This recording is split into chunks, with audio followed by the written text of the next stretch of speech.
ito nang ginagawa ko ngayon. Yan na. Ito yung ginawa ko kahapon.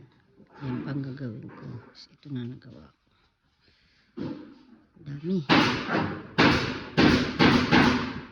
280 na naman to nagagawan ko ng ibabaw. Sarap namang magawa nito kasi hindi masyado buhat ang taka. Yan, at ako'y pabulong-bulong lang din at nandiyan kasi ang amo ko sa banda dyan sa gilid ko. Ay pag nahuli ako nagseselfon na ako'y mayayari.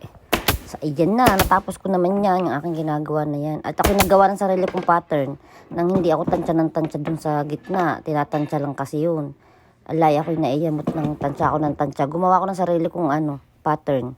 Ay di ako'y tira lang ng tira sa gitna. Hindi kasi pwedeng may lumampas dyan na pin.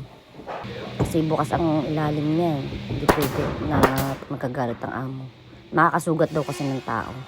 Kaya pag may lumalabas dyan, tinatanggal ko. Ayan guys, maraming salamat sa panonood.